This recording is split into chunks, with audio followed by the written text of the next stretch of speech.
አማካኝነት እንደዚህ ብሎ ተሰብኳል። ስፍራው አነባለሁ በጌታ ስም። በዚያም ዘመን ንጉሡ ሄሮድስን መከራ ያጸናባቸውም ዘንድ ከቤተ ክርስቲያንን በአንዳንዶቹ ላይ እጁን ጫነባቸው። ቁጥር 2 የዮሐንስን ወንድም ያዕቆብን በሰይፍ ገደሉት። አይሁድም ደስ እንዳሰኛቸው አይቶ ጨምሮ ጴጥሮስም ደግሞ ያዙ። የቂጣ በዓልም ወራት ነበረ። ቁጥር 4 ላይ እንደዚህ ይላል፣ በዚያን ጊዜ ወደ ወይኑ አገቡ። ከፋሲካም በኋላ ወደ ሕዝቡ ያወጡ ዘንድ አሰቡ። እያንዳንዱን 4 ወታደሮችን ሆኖ እንዲጠብቁትን ለ4 ጭፍራ ክፍል አሳልፎ ሰጡት። ጴጥሮስም በወይኑ ይጠበቅ ነበረ። ነገር ግን በቤተ ክርስቲያንም ስለ እርሱ ወደ እግዚአብሔርም ጸሎት አጥብቆ ይደረግ ነበረ። ቁጥር 6 ሄሮድስም ሊያወጣ ባሰበ ጊዜ በዚያችን ሌሊት ጴጥሮስም በሁለት ሰንሰለት ታስሮ ከሁለት ወታደሮችን መካከል ተኝቶ ነበረ። ጠባቂዎችም በደጁ ፊት ሆኖ ወይኑን ይጠብቁት ነበረ።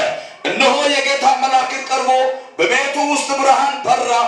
ጴጥሮስም ጎድኑን መትቶም አነቃውና ፈጥነህ ተነስ አለው። ሰንሰለቶቹም ከእጁ ወደቁ። ቁጥር 8 መልአኩ ታጠቅና ጫማ አግባ አለው። እንዲሁም አደረገ። ልብሱን ልበስና ተከተል አለው። ቁጥር 9 ወጥቶም ተከተለው። ራእይ የሚያይ መስለው ነበረ እንጂ በመልአኩ የሚደረገው ነገር እውነት እንደሆነ አላወቀም። የመጀመሪያውና የሁለተኛው ሰልፍ አለፈ። ወደ ከተማ ወደሚያወጣ ወደ ብርቱ መዝጊያ ደረሰ። እርሱም አውቆ ተከፈተላቸው። ወጥቶም አንዲት ስላችም አለፉ። ወዲያውኑ መልአኩ ከእርሱ ተለየ። ቀኝ እጆቻችሁን ከፍ አድርጉና ተቀበሉ። መልእክቴ እግዚአብሔር እንድናገር ወደ ውስጥ ያመጣው የቃሉ ርዕስ እንዲህ የሚል ነው። ዝም በል አውቆ ይከፈታል። ዝም በል አውቆ ይከፈታል። ከዚህ በኋላ በሮች አንተን ያውቃሉ። እጆቻችሁን ከፍ አድርጉና አውቆ ይከፈትልኛል በሉት። የኔ በር በሉ ሳልሰ ከዛሬ በኋላ አውቆ ይከፈታል። አውቆ ይከፈታል። ጸልያችሁ አጸልያችሁ ጾም ጸሎት ገብታችሁ ግራ ተጋብታችሁ እስካሁን መላ ያጣ በር ላይ ቃል ያስፈልጋል አለ ጌታ። ቃል ከመጣ ወይን ቤት ላይ ብርሃን ይበራል። ቃል ከመጣ በጨለማ ውስጥ ብርሃን ይለቀቃል። ቃል ከተላከ ድንግርግር ባለበት ቦታ እንደ ህልም ትወጣለህ። በዚህ ጉባኤ መካከል ቢሆንም ከዚህ ጉባኤ ውጭም ኢትዮጵያውያን፣ ኤርትራውያን ከሀገር ውጭም ከሀገር ውስጥ ላሉ ሰዎች መልእክቴ ነው ብዬ ያመጣሁት እግዚአብሔር አስታጥቀው በሲነት እንድናገር ወደ ውስጥ ያፈሰሰው የመልእክቱ ዋና ሀሳብ ነው። ዝም በል በሮች አውቆ ይከፈታል።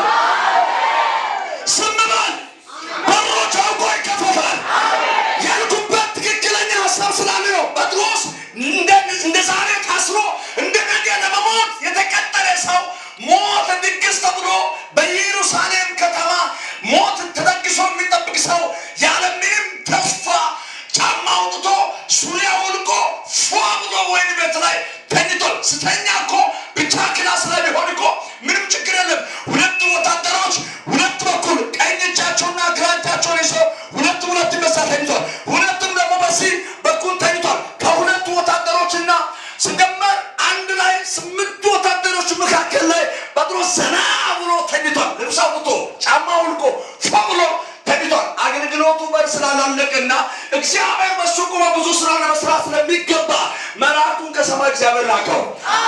የሰው እውቀት የሌለበት፣ የሰው ኃይል የሌለበት፣ የሰው ሲስተም የሌለበት፣ የሰው ሞያ የማይሰራበት ትልቁን በር ቆርጦ ሊመጣ መልአኩን ላከው። ታምናለህ ወይ? የሟርተኞች እውቀት በእናንተ ላይ አይሰራም። የጠንቋዮች ንግግር በእናንተ ላይ አይሰራም። ቀኝን ከፍ አድርግና እንደዚህ በል፣ የበዓላም እርግማን በሉ ሳልሽ በሕይወቴ ላይ አይሰራም በሉት። ጩና አይሰራም በሉት። አመናችሁ አላመናችሁ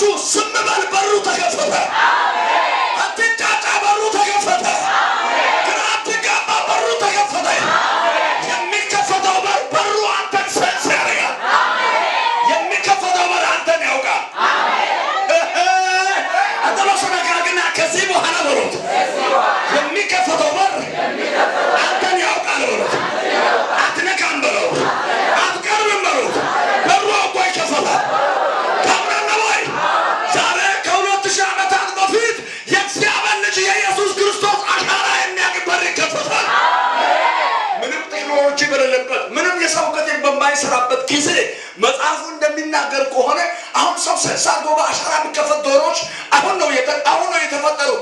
ያኔ ግን ሰው በአሻራ የሚከፈት ሰው ሲቀር የሚከፈት በሮች አልነበሩ። እግዚአብሔር መጀመሪያ ጊዜ የሰራው በር ለጴጥሮስ ነው። ያ ወይን ቤት ነው። ህዝቡ ማረሚያ ላለው በር በጥንቃቄ የተዘጋ በሮችን መልአኩ ሲወጣ በዝግ ነው የገባው። በዝግ ገብቶ ጴጥሮስን ካስነሳ በኋላ 3 በር በአንድ ሌሊት ተከፈተ። ቀኝ እጅን ከፍ አድርገው። በዚህ ጉባኤ ውስጥም ከዚህ ጉባኤ ውጭም መካን የሆናችሁ የተጨነቃችሁ የተበላሸባችሁ ስራ ያዛችሁ ሰዎች እመን፣ ዝም በል። በአንድ ሌሊት 3 በር ይከፈታል። የመጀመሪያው ዘብ ታልፏል። የሁለተኛው ዘቤን ታልፏል። ሶስተኛው አውቆ ይከፈታል። የእናንተ ዝምታ ሲበዛ፣ የእናንተ ትዕግስት ሲበዛ፣ የእናንተ ተስፋ ሲበዛ በግምት የሚተነብዩ በግምት የሚናገሩ በግምት የሚሟርቱ ጠንቋዮችና መተተኞች ፊት ውበት ትጨምራለህ። በዚህ ጉባኤ መካከል ጭራሽ ክብር የሚነሱ ሰው አለ። ጭራሽ ከክብሩ ብዛት የተነሳ ታብዳለህ። የካርግና ከዚህ በኋላ በልልህ የኔ በር አውቆ ይከፈታል። ከበሩ ጋር መታገል ይቆማል። ከበሩ ጋር መጨናነቅ ይቆማል። በሩ ፊት መጨቃጨቅ ይቆማል። በሩ ፊት መበሳጨት ይቆማል።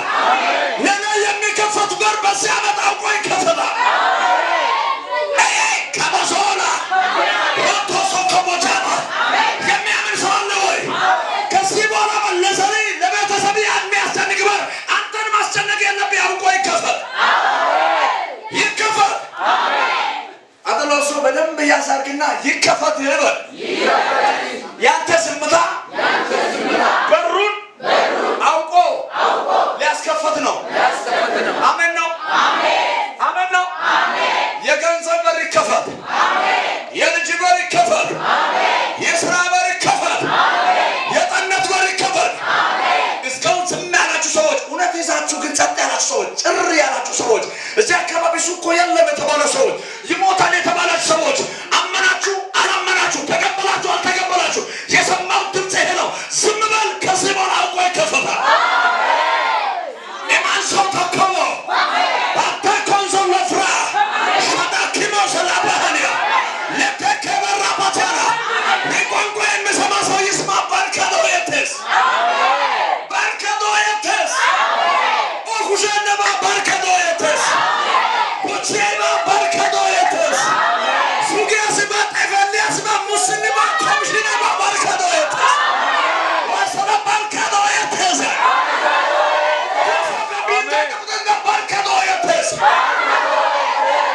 አባኮ ሻባዶላ ከዚህ ቃል በኋላ ሙስና አይሰራም፣ ጉቦ አይሰራም፣ የሆነ ኮሚሽን አይሰራም፣ የሆነ ደላላ አያስፈልግም። እግዚአብሔር በሮችን ያለ ደላላ ይከፍታል።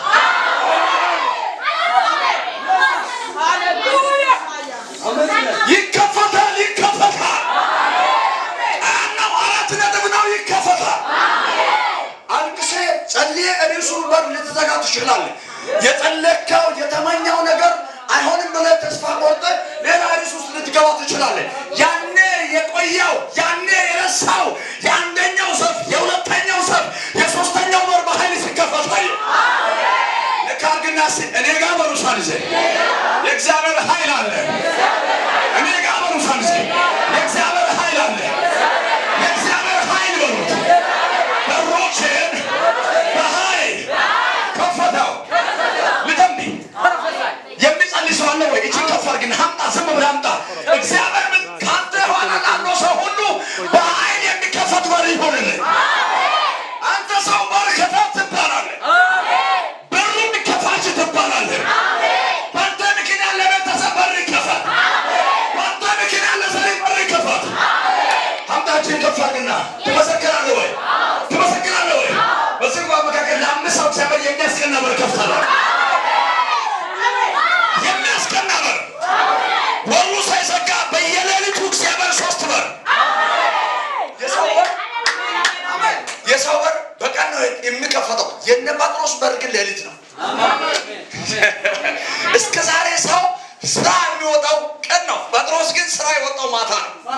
እስቲ አልሰማችሁም? በእናትህ ማታ ነው። ማታ ነው መስሪያ እግዚአብሔር ማታ ነው። በመንፈቅ ሌሊት ሰው ሁሉ የሚተኛበት ሰዓት መልአኩ መጥቶ ለጴጥሮስ የሥራ በር ከፈተው። ሰው ሁሉ ተኝቷል። መልአኩ መጥቶ አንተ ሰራተኛ ነህ ብሎ በሩ ከፈተ። ለአንዳንድ ሰው ይሄ በር አሁን ይደገማል። ይሄ በር አሁን ይደገማል። እጆቻችሁን ከፍ አድርጉ። ነገሮቻችሁ ሌሊት የሆነባችሁ ሰዎች በዚህ ሌሊት ይሄ ምሽት ሳይነጋ 3 በር ጋር ተገናኝ። 3 በር ጋር ተገናኝ። የመጀመሪያው ፈተና በላ እንጂ አንተ በደንብ ስማይ የነ ጓደኞችን ጭምር ፈተና ትሰራለህ። እግዚአብሔር አደገኛ የእውቀት በር ከፈተው። አደገኛ የሥራ በር ከፈተው። በዚህ ቃል ውስጥ አንተ ቤተሰብ አይሰራም። በዚህ ቃል ውስጥ አንተ ላይ ወረዳ ላይ ከተማ ላይ ክልል ላይ ያስቀመጥከው ቤተሰብ አይሰራም። በዚህ በር ውስጥ የእግዚአብሔር ቃል ያስፈልጋል። የእግዚአብሔር ቃል የሚከፍተው በር በማንም ብቻ አይዘጋም። ከዚህ በኋላ አትፈራም፣ አትደነግጥም፣ እንቅልፍ አታጣም፣ አትወጣጠርም።